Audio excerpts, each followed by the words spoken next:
அதுக்கு பேர் என்ன அர்த்தம்? சொல்ல முடியாத துயரமையா, ஏதோ ஒன்று ரெண்டு சொல்கிறேன் அப்படின்னு அவர் ஆறுதல் தேடுவதுக்கு தான் உங்களை சொல்ல வர்றாரு. நீங்கள் தான் சொன்னீங்களே, நான் ஏன் சொல்லட்டுன்னு சொல்லாதீங்க அப்படின்னா அப்படி தான் இப்போ உமாபதி அதை அந்த கொடுமை என்னன்னு சொல்லட்டும். சரிங்க சுவாமி சொல்லாதீங்க அவனுக்கு கும்பிடு போட்டும் வச்சுங்களேன், நாம் அவர் மாணவர் ஆக முடியாது. சாமி நீங்கள் சொல்லாமல் விட்டா எங்கள் துன்பத்தை வேற யாரு சாமி சொல்லுவா, கொஞ்சமாவது சொல்லுங்க அப்படின்னு கேட்டோம். கேட்டோடனே மாணாக்கருக்கு சொல்றாரு, ஒரு உயிர் என்னென்ன வகையில் துன்பப்படுகிறது, அந்த துன்பத்துக்கு ஒரு உதாரணம் காட்டணும்னு ஆசிரியர் நினைத்தாருங்க. ரொம்ப அருமையான ஒரு உதாரணத்தை உமாபதி சிவம் இந்த நூலில் காட்டுகிறார். என்ன உதாரணம் அப்படின்னு பாருங்க. அடுத்த பகுதி, வார்குத்தியில் மயங்கினேன் தான் தலைப்பு. பாருங்க.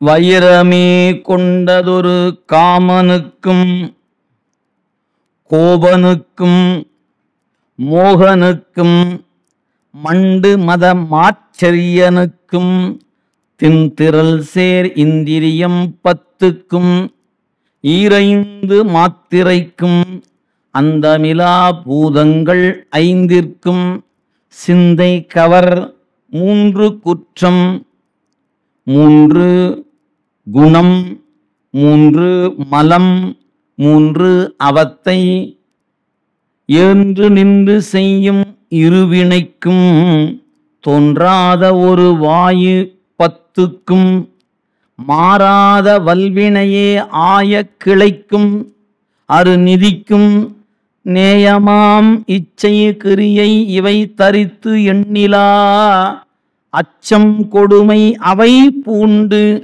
கச்சரவன் சீரின் நிலை நில்லாது திண்டாடும் பல் கருவி வாரில் அகப்பட்டு மயங்கினேன். இங்கே சொல்லுகிற அவரு அந்த துன்ப நிலையை முன்ன சொன்னார் பார்த்தீங்க, உயிரின் துயரம்னு சொன்னார். மனம் புத்தி அகங்காரம் சித்தம் இது வழி போய் உயிர் துன்பப்படுதுன்னார். அதுக்கு மேலே அங்கே விரிவாக சொல்லலை. அதை ஏங்க சொல்லுவானே அப்படின்னு சொல்லிட்டார்.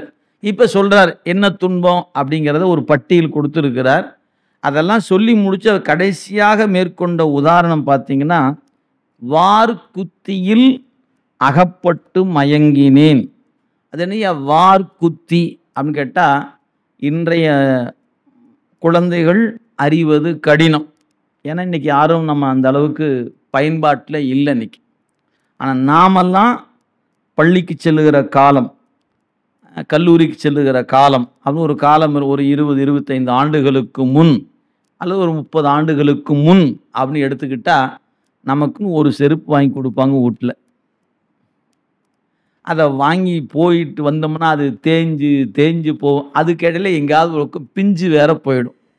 உடனே என்ன பண்ணுவாங்க, ஒரு 8 4 கையில் கொடுத்து போய் தைச்சி போட்டுட்டு போவாங்க. ஒன்றே செருப்பு கடையில் போய் கொடுத்தோம்னா அவர் ஒரு ஊசி ஒன்று வச்சுருப்பார். அதுக்கு பேர் குத்தூசின்னு பேர். அந்த ஊசி என்ன பண்ணும் கேட்டிங்கன்னா, இப்போ சாதாரண ஊசி இருக்குல்ல, தையல் ஊசி இருக்கிறது, இப்படி குத்துச்சுன்னா உள்ளே போக மட்டும்தான் அதை குத்திக்கிட்டு உள்ளே போகும். வெளியே வரும்போது எளிதாக வந்துடும். ஆனால் அந்த வார்குத்தி என்கிற ஊசி அப்படி இல்லை, உள்ளே போகும் குத்திக்கிட்டே போகும், வெளியே வரும்போது குத்திக்கிட்டே வெளியே வரும். அப்போ தான் அந்த ஊசியில் 2 பக்கமும் என்ன பண்ணுவாங்க, அந்த தோலை வார் போல் அப்படியே லேசாக, இப்போ இப்படி நம்ம நார் இருக்கு இல்லைங்களா, பூ கட்டுகிற நார், அதுபோல் அந்த தோலை வந்து சிறு சிறிதாக பண்ணி வச்சுருப்பாங்க. இப்படி குத்தும்போது அங்கே ஒன்று கொடுப்பான், டக்குனு மேலே எடுப்பான், இந்த பக்கம் வந்து இங்கே ஒன்று கொடுப்பான், குத்துனா இந்த பக்கம் போகணும். அப்போ உள்ளே குத்தி வெளியே எடுக்கணும், உள்ளே குத்தி வெளியே எடுக்கணும். அப்போ குத்தி எடுக்கும் போதெல்லாம் உள்ளே போகும், அந்த செருப்பை குத்தும், வெளியே வரும்போதும் குத்திக்கிட்டே தான் வரும். அப்போ உள்ளேயும் வெளியேயும் இரு வகையிலும் காயப்படுத்தி கொண்டே உள்ளே போகும் அந்த ஊசி. ஆக உள்ளே போகும்போது காயம், வெளியே வரும்போது காயம். அப்படி அந்த செருப்பை அந்த ஊசி காயப்படுத்துவது போல, இதுதான் உவமை. செருப்பு யாரு? நாம தான். சரி, நம்மளை குத்தி எடுக்கிறது எது? அதுதாங்க. ஒரு குத்துச்சா, ஆமாங்க, அடுத்த குத்துச்சு. இப்படியே ஒன்றை தேய்த்து முடிக்கிற வரைக்கும் குத்தூசியில் குத்தி வருவது போல நாம் எத்தனை குத்தூசிகளை குத்தி இருக்கிறோம், ஒரு பட்டியல் போட்டு கொடுத்துட்டார், பார்த்து கொள்ளுங்கன்ட்டார். அதைத்தான் இங்கே சொன்னார். இந்த ஊசியில் குத்தப்பட்டு குத்தப்பட்டு நான் என்ன ஆயிட்டேன், அப்படியே மயங்கி போயிட்டேன் யாங்கிறார். அப்படி அவர் கொடுத்த பட்டியல் என்ன அப்படியே பாருங்க. வைரமே கொண்டதொரு காமனுக்கும், காமம் அப்படி அதுக்கு ஒரு அடை கொடுத்தார். வைரமே கொண்டதொரு காமம்னார். வைரம் என்று ஏன் சொன்னாரு? உறுதிப்பாடு உடையது என்பதனால வைரம் என்று சொல்லப்பெறுவது. ஆனால் உரையாசிரியர் என்ன உரை தந்திருக்கார் பாருங்க. நாள்தோறும் அனுபவிக்கும் போது முற்றிக்கொண்டே இருக்கும் காமத்திற்கும், இது போதும் என்று கருதி வெளியே வராது. நுகர்ச்சிக்கு ஆட்படுகிற பொழுது அது மீண்டும் வேண்டும் மீண்டும் வேண்டும் என்று கருதுவதனால முற்றிக்கொண்டிருக்கின்ற காமத்திற்கும், அடுத்தது கோபத்திற்கும். இங்க நீங்க ஆசிரியர் என்ன பண்ணியிருக்கிறாரு, காமம் கோபம் அப்படின்னு சொல்லாம காமன் கோபன் அப்படின்னு ஒரு இன்விகுதி கொடுத்து, அதாவது எப்படி சொல்றது, அக்ரணை பொருளா இருக்கக்கூடிய அறிவு இல்லாத பொருளுக்கு உயர்திணைக்குரியதை சொல்லியிருக்காரு. அவர் வந்தார் இவர் வந்தார்னு சொல்லுவது போல இல்லைங்களா? அது மாதிரி கோபனுக்கும் காமனுக்கும் அப்படின்னாரு. இங்க கோபன்னு சொல்ல வேண்டியதில்லை, கோபம்னு சொன்னா போதும். ஏன் கோபன்னு சொன்னாரு? அது உயர்த்தி சொல்வது போல் இழிவாக சொல்வது. இந்த சொல்லுல ரெண்டு வகை இருக்கிறது. இழிவாக சொல்வது போல் உயர்த்தி சொல்வது, இன்னொன்று உயர்வாக சொல்வது போல் இழிவாக சொல்வது, ரெண்டு வகை இருக்குது. எனவே அந்த வகையில் இங்க உயர்திணையாக சொல்லப்படுவது உயர்வு காரணமாக அல்ல, இழிவு காரணமாக. அப்ப இங்க சொல்லப்பட்ட அந்த அந்த சொல்ல முடியாது, அது உண்மைன்னு சொல்வது. அந்த சொல் எதுக்குன்னு கேட்டா இழிவு பொருள் நோக்கி சொல்லப்பட்டிருக்கிறது அப்படின்னு நாம் விளங்கிக் கொள்ளணும். எனவே காமம் என்று சொல்லாம காமனுக்கும். அடுத்தது கோபனுக்கும் மோகனுக்கும். ஆக கோபம் என்ற ஒன்றுக்கும் மோகம் என்கிற ஒன்றுக்கும். அப்ப கோபம் அப்படிங்கிற, அப்ப கோபம் கோபன்ட்டார். மோகம் என்பது மயக்கம் என்று பெயர். ஆக மயக்கத்திற்கும். அப்புறம் மண்டு மதம் மாச்சரியனுக்கும். மண்டு அப்படின்னாவே மேலும் மேலும் ஒரு இடத்துல ஒரு பொருள் குவிக்கப்படுவதற்கு மண்டு என்று பெயர். மண்டு இந்த சொல்லிருந்து வந்துதான் தேங்காய் மண்டி, பூ மண்டி, வெள்ளை மண்டி அப்படின்னு ஒரு மண்டிங்கிற சொல்லி ஏன் வருதுன்னா, அந்த ஒரு பொருள் அங்கே குவிக்கப்படுகிறது மேலும் மேலும் மேலும் மேலும். அது மாதிரி நம்முடைய உள்ளத்துக்குள்ள இந்த குற்றங்கள் எல்லாம் திரும்ப திரும்ப திரும்ப திரும்ப குவிக்கப்படுவதனால மண்டு மத மாச்சரியம்னர். ஆக மண்டு அப்படி உரை பாருங்க. மென்மேலும் வளர்ந்து வருகின்ற செருக்கிற்கும் பொறாமைக்கும். இந்த இடத்துல ஒரு நுட்பம் இருக்கிறது, கவனமாக பார்த்து கொள்ளுங்க. பாட்டு சொல்லுகிறது மத மாச்சரியம். இப்போ மண்டு என்ற சொல்லுக்கு மென்மேலும் என்று பொருளாயிற்று. மதம் மாச்சரியம் ரெண்டு சொல்லு இருக்கு. மதம் என்ற சொல்லுக்கு ஆசிரியர் தந்திருக்கிற உரை செருக்கு. அடுத்தது மாச்சரியம் என்ற சொல்லுக்கு பொருள் பொறாமை. அப்ப செருக்கு என்று ஒன்று இருக்கிறது, பொறாமை என்ற ஒன்று இருக்கிறது. அப்ப அந்த செருக்கை சொல்லுகிற பொழுது உமாபதி சிவம் அதுக்கு சொல்லப்பட்ட சொல் மதம் என்ற சொல். இதுதான் இப்ப சிக்கலுக்குரிய சொல்லா நிக்குது. ஏன் சும்மா நீங்க நான் அரசியலுக்காகவோ வேறு நோக்குக்காக சொல்லிங்க, நாம எப்படி மயங்கி கிடக்கிறோங்கிறதுக்காக சொல்லுகிறேன். ஏன்னா ஒரு காலத்துல இந்திய திருநாட்டில் இந்து மதம் என்கிற மதம் இல்லை, அது ஒரு சொல்லே கிடையாது. அவரவர்கள் வழிபாட்டில் இருந்தாங்க. அவங்கவுங்க ஒரு தெய்வத்தை வணங்கினாங்க. முருகனை வணங்கினாங்க, சிவபெருமானை வணங்கினாங்க, திருமாலை வணங்க. ஏன் தொல்காப்பியத்திலேயே இந்த தெய்வங்கள்லாம் இருக்குது. அப்போ அவரவருக்குரிய வண்ணம் ஒரு தெய்வத்தை வணங்கி வந்தாங்க. அப்போ அதுக்கு ஒரு பெயர் இருந்தது. அவங்க ஒரு தெய்வம் எல்லாத்தையும் உள்ளடக்கும் போது சைவத்துக்குள்ள எல்லாம் உள்ளடங்கி இருந்தது. இது எப்போ பழைய காலத்தில்.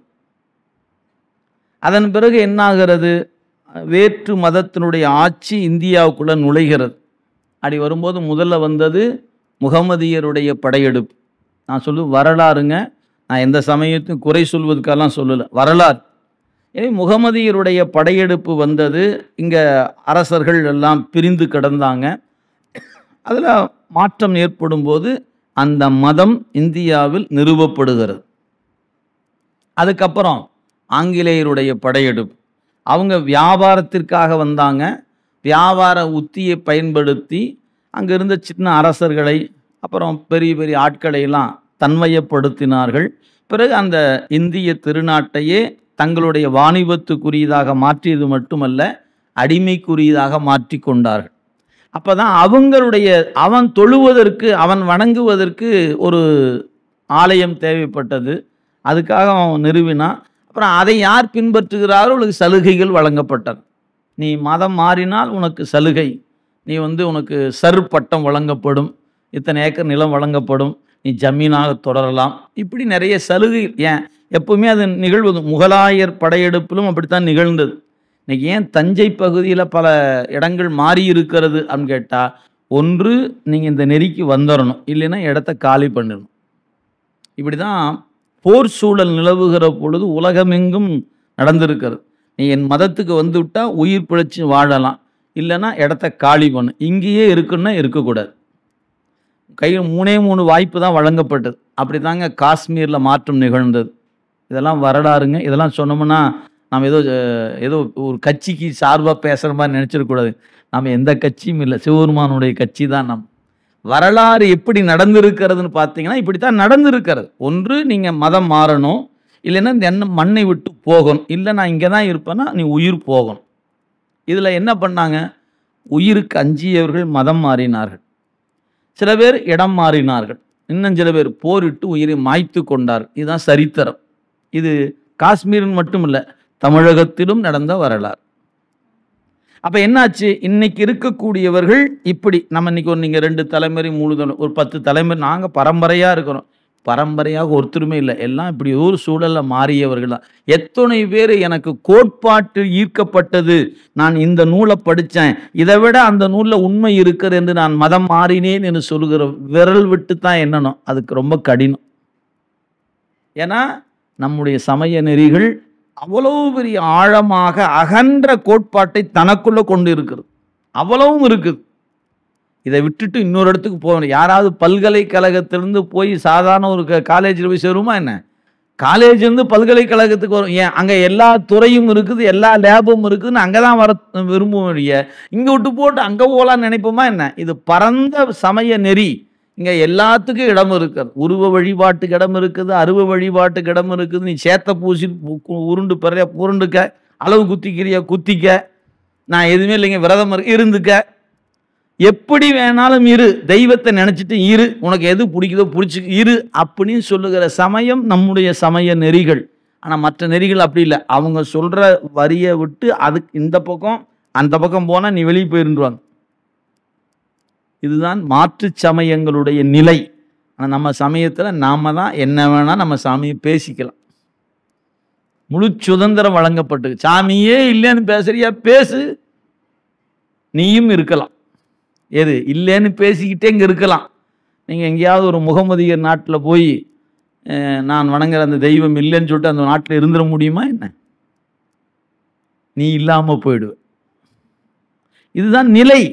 அப்போ நம்ம சமயம் எவ்வளவு பெரிய சகிப்புத்தன்மையோடு பரந்த இடத்தை கொடுத்துருக்குன்னு தெரியுமா உங்களுக்கு? இதுவே நமக்கு பலம், அதுவே நமக்கு பலவீனமாக போயிடுச்சு. எது நமக்கு பலமாக கொடுக்கப்பட்டதோ அதுவே என்ன ஆகி போச்சு? பலவீனமாக போயிடுச்சு.